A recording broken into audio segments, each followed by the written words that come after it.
សួស្តីអ្នកនរគ្នាខ្ញុំសើក៏បានមកទៅការបន្តជាមួយសាយបើជិះបន្តទៀតហើយបើអ្នកនរគ្នាអត់ទាន់មើលអេពីសូតទី1ដល់ទី7អាចទៅតាមដានបានសិនអ្នកមកថ្មីអាចជួយចុច Subscribe នៅក្នុង Channel មួយនេះឲ្យមានម្នាក់មើលសិនបងបែបហ្នឹងហើយអញ្ជើញចូលទៅតាមដានសាយភាពបន្តបើយើងតែម្ដងដោយអ្នកទាំងនេះដឹងចឹងថាតួឯករបស់យើង Valorant ទ្រូនឹងបានសង្សារថ្មីម្នាក់ទៀតឈ្មោះអង្គុសរេយ៉ាគូហ្សែនដែលមានធូរសាយមួយអាយុ8ឆ្នាំនិងមួយទៀតអាយុ18ឆ្នាំតែគាត់ថាឥឡូវនេះ Valorant ទ្រូជាមួយអង្គកាសេរីកំពុងតែមានបញ្ហាដោយសារតែសង្សារតែ4អ្នករបស់គាត់បានច្រឡំផឹកទឹកតែនៅពួកគេខ្លាចជាស៊ុំប៊ីនិងតែចង់ថើបមកជាមួយតួឯករបស់យើងជាពិសេសពួកគេមានរយៈពេលតាមតែ1ម៉ោងតែប៉ុណ្ណោះក្នុងការរៀបចំទៅលើទឹកប្រាសាទអំឡុងពេលរត់ទៅទីពិសាទក៏គិតថាចែទាំងអស់នោះបានតាមទាន់គេតែម្ដងបើទោះបីជាមិនណាបិទទ្វារកុំឲ្យពួកគេមកតាមក៏ដែរទាំងអស់ហ្នឹងឯងអង្គការសេរីចាប់ដើមដើររត់ថ្នាំនៅក្នុងខ្លួននាងដើម្បីទប់ទល់ជាមួយអូនទាំង4នាក់គីបេណូនាងបានឃើញទឹកថ្នាំមកប្រភេទជាស្ដែកអត្តពលរបស់វាចាក់ធ្វើមុខទៅដឹងតែលាយមុខតែម្ដងដូចនេះអបរ៉ែនទ្រូមិនឲ្យប្រើអំឡុងពេលនៅបន្តរត់នោះ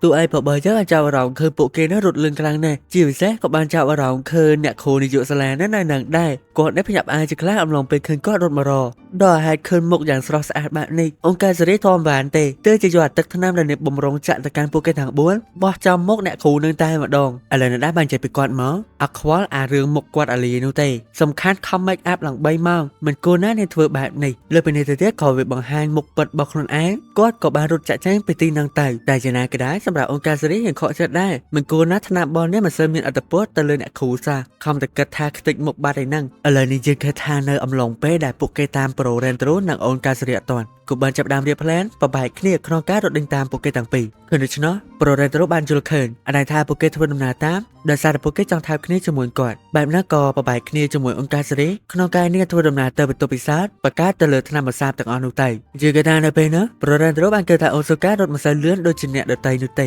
បែបហ្នឹងគាត់អាចងាយស្រួលរត់ចេញពីនេះមុនពេលដែលពួកគេទាំង3នាក់នោះមកដល់ទាន់តែមានណាក៏ឃើញអូសូកាប្រកាច់ដួលតែម្នាក់ឯងគាត់នេះភ័យចង់ងាប់ទៅជារត់ទៅមើលថែនាងទៅតែក្នុងចិត្តនាងនោះគ្មានគិតស្អីក្រៅពីចង់ថើបគ្នាទេអំឡុងពេលនេះឃើញថាប្រូរ៉ែនទ្រូបានបីនាំអូនស៊ូកាដើម្បីចុះទៅកាន់ខំពួកគឺក្បាលរបស់នាងនេះមានបញ្ហាខ្លាំងហើយអំឡុងពេលដែលទៅដល់នោះប្រូរ៉ែនទ្រូក៏បានរៀបចំកណ្ដាលត្រជាក់បិទក្បាលរបស់នាងទៅនៅបន្តពីអត្តការអូស៊ូកាបាច់ចាំឈឺចាប់អីទេគាត់នៅក្បែរហើយក៏ប៉ុន្តែសម្រាប់អូស៊ូកាបានខ្វល់ទៅលើការឈឺចាប់ទាំងអស់ហ្នឹងទេអ្វីដែលចង់បានពេលនេះគឺចង់ថើបគ្នាជាមួយនឹងគាត់អពេលអញ្ចឹងតែប្រូរ៉ែនទ្រូក៏យល់ខ្លួនឯងដែរយល់ថាអំឡុងពេលនោះអូស៊ូកាក៏បានបដូរគាត់និយាយថាកម្លាំងខ្លាំងណាស់ព្រោះហើយក៏បានថើបគ្នាជាមួយនឹងគាត់តែម្ដងទៅជាស្ដែងការថើបបននេះម្ដងយូរខ្លាំងណាស់ហើយថើបជាប់រហូតអត់ព្រមដកនោះទេដូចនេះសម្រាប់ប្រូរ៉ែនទ្រូមិនអាចធំមើលចឹងបានឡើយបើទោះបីជាឡើយកំពុងមានអារម្មណ៍ក្តៅខ្លួនអំឡុងពេលថើបគ្នាជាមួយនាងក៏ដោយឥឡូវហ្នឹងក៏បានយកនេះទៅបញ្យួរជាមួយឈ្នួលកៅអៅក្នុងការរងចាំអំឡុងពេលទឹកប្រសាបដែលអង្គការសេរីធ្វើឲ្យឥឡូវអំឡុងពេលដែលប្រូរ៉ែនទ្រូកំពុងរូបនោះក៏កប់ជួបប្រទេសជាមួយអង្គការនិងអង្គហាគ្រីដូចនេះ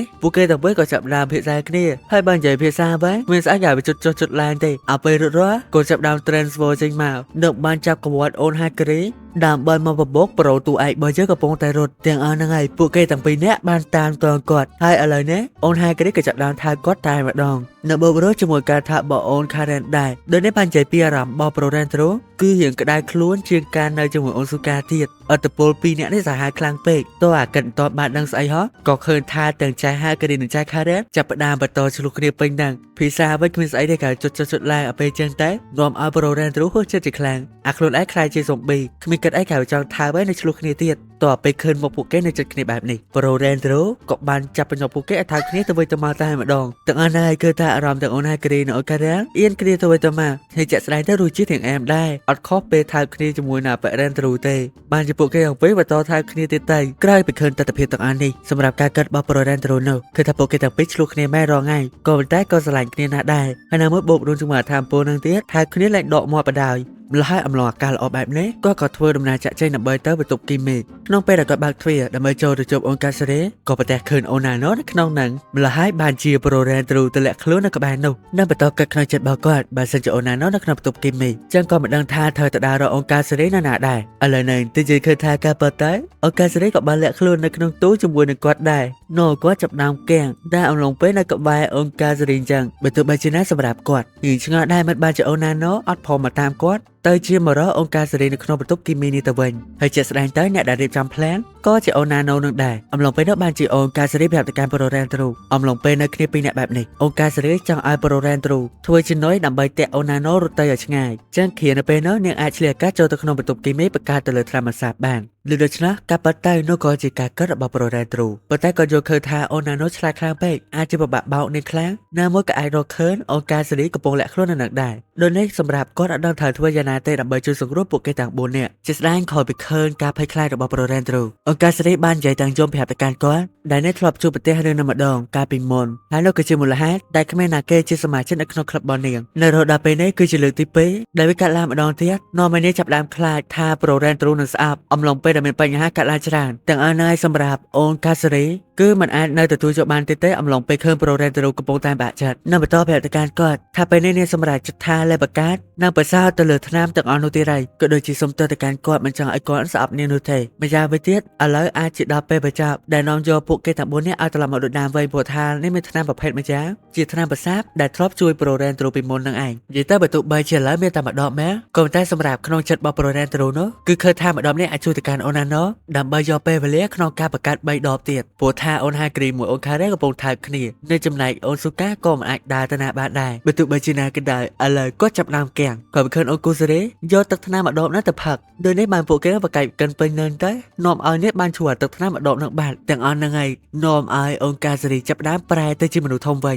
ញនឹងឯដែលសំខាន់នោះក៏ពីអស់ទឹកថ្នាំម្ដងនោះទៅគឺគ្មានឱកាសដើម្បីចូលទៅក្នុងបន្ទប់គីមីនោះទេតែនេះក៏ចម្លែកចិត្តដែរមិត្តបានជាគាត់ឡើងមកក្រោមខ្លាំងម្ល៉េះបានជាគាត់តបតែមកពីរូបរាងរបស់ពួកគេចិត្តគ្នាខ្លាំងពេកប៉ុន្តែសម្រាប់អង្គការសេរីមិនខ្វល់រឿងណាឡើយព្រោះថាតតិចទៀតណាអ្នកនៅត្រឡប់ទៅជាកូនក្មេងវិញឯដែលសំខាន់មានខ្សែនៅក្នុងនោះដែរចាំយកចោអូណាណូហ្មងទៅដោយសារតែអូណាណូដែលឃើញទម្រង់ពិតរបស់នាងពីមុនទេចឹងនាងអាចនឹងអត់ចាប់អារម្មណ៍ជាពេលដែលដើរទៅនោះទាំងអូណាណូនិងអង្គការសេរីចាប់ដើមមើលមុខគ្នាទៅវិញទៅមកហើយពេលនោះដែរអូណាណូពេលជាអត់ចាប់អារម្មណ៍មែនមិនចង់ថែបគ្នាជាមួយនាងទេតែគ្រាពេលដែលនាងចង់យកខ្សែទៅចងអូណាណូនឹងក៏វាឃើញទឹកមកអូណាណូចាប់អារម្មណ៍មកកាន់នាងក៏បានច្រឡំនិយាយអត់ដែលថាអង្គការសេរីគ្រាន់តែធ្វើដំណើរដើរកាត់នឹងតែប៉ុណ្ណោះអត់ដល់ហេតុនេះហើយអូណាណូក៏បានយកខ្សែនេះចូលនាងវិញបដៅឥឡូវនេះសម្រាប់ប្រូរ៉ែនទ្រូមិនដឹងត្រូវធ្វើបែបណាទេព្រោះបើសិនជាចាប់អង្គការសេរីទៅមានណាគេបង្កើតទឹកថ្នាំនឹងបន្តទៀតចឹងហើយក៏បានចាប់អារម្មណ៍ទៅកាន់ទឹកថ្នាំដែលបានកំពុងនោះរត់ហើយក៏បានរត់ចេញពីទីហ្នឹងគឺដូច្នោះអូណាណូក៏បានរត់ដេញតាមនាំឲ្យអង្គការសេរីនៅតែម្នាក់ឯងទេនិយាយថាគៀនណាអបរ៉ែនទ្រូនេះរត់ដាច់ជើងចា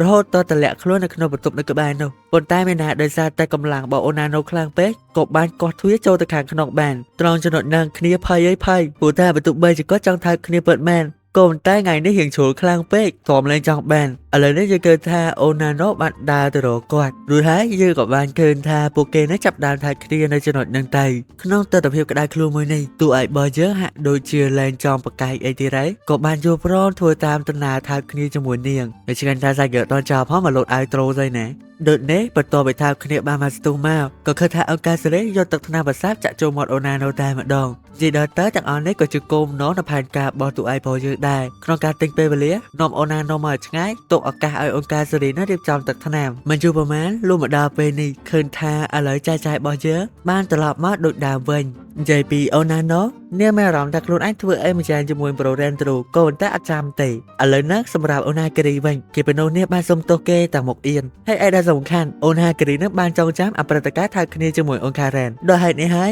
យនាងក៏បានវិវត្តកម្មប្រូរ៉ែនទ្រូថានាងអត់ចងចាំអីនោះទេឬក៏បានសើទៅកាន់អូនខារ៉ែនថាពិតមែនអត់ពួកយើងអត់មានចាំអីឡើយក្នុងពេលនោះឃើញថាអូនខារ៉ែនពិតជាអត់ចាំអីមែនតែក៏វាទៀតចាប់ដើមអៀនឡើងមកកងជាក្លែងដោយសារតែអំឡុងពេលប្រូរ៉ែនទ្រូទៅជួយសង្គ្រោះពួកគេណាឃើញថាថើបមកគ្នាអត់ផងដកទេនិយាយថាស្រឡាញ់គ្នាខ្លាំងណាស់តែចេះតែបកាយទៅថាំបានចាំអីទេក្នុងអំឡុងពេលនៅសម្រាប់អង្គការសេរីក៏បានយកសុំទោសទៅកាន់ពួកគេទាំងអស់គ្នាជាក់ស្ដែងឬកាត់ឡើងនៅក្នុងថ្ងៃនេះគឺជាកំហុសរបស់អ្នកទាំងអស់ក្នុងអំឡុងពេលนั้นសម្រាប់ពួកគេមិនថាអីនោះទេបុគ្គលជាមួយប្រូរ៉ែនត្រូវបានប្រាប់ទៅកាន់អង្គការសេរីថាបើទោះបីជាពួកគេប្រែទៅជាស៊ុំប៊ីមិនគេដែរក៏ដោយសារបានអង្គការសេរីនឹងឯងដែលបង្កើតថ្នាំប្រសាទជួយសង្គ្រោះទៅកាន់ពួកគេវិញបានបើទោះបីជាពេលนั้นអ្នកមិនអាចលើកលែងទោសឲ្យខ្លួនឯងបានក៏ប្រូរ៉ែនត្រូវបានប្រាប់ទៅកាន់អង្គការសេរីថាគាត់នៅតែជាសង្សាររបស់អង្គការសេរីទៅដែរដូចនេះរាល់ពេលដែលអង្គការសេរីមាន បញ្ហាអីមួយគាត់នឹងជួយសម្រួលឲ្យចឹងហើយសូមឲ្យអង្គការសេរីកុំបោះបង់ចោលសោះព្រោះថាការបង្ការទៅលើទឹកថ្នាំគឺជាចំណងចំណូលចិត្តនិងតែងតែធ្វើអង្គការសេរីនឹងសប្បាយចិត្តអំឡុងពេលបានធ្វើវាហើយទាំងអស់នោះហើយគឺជាមូលហេតុដែលធ្វើគាត់ចាប់អារម្មណ៍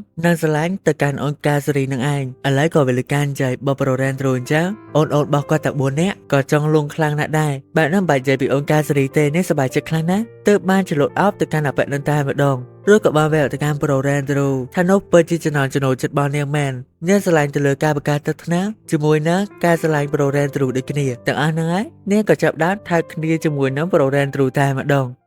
ហើយសាច់គ្រឿងភាគ8របស់យើងគឺមានតែប៉ុណ្្នឹងឯងអូខេបើសិនអ្នកចូលចិត្តជាមួយការសម្ដែងនៃការស្កាយរឿងរបស់ខ្ញុំក៏សកម្មថាអ្នកទាំងអស់គ្នានឹងជួយចុច Subscribe នៅក្នុង Channel មួយនេះឲ្យមានម្នាក់មួយសិនផងបែបហ្នឹងហើយសាច់របស់យើងក៏មានតែប៉ុណ្្នឹងឯងចាប់ជួបគ្នានៅពេលក្រោយទៀតបាយបាយ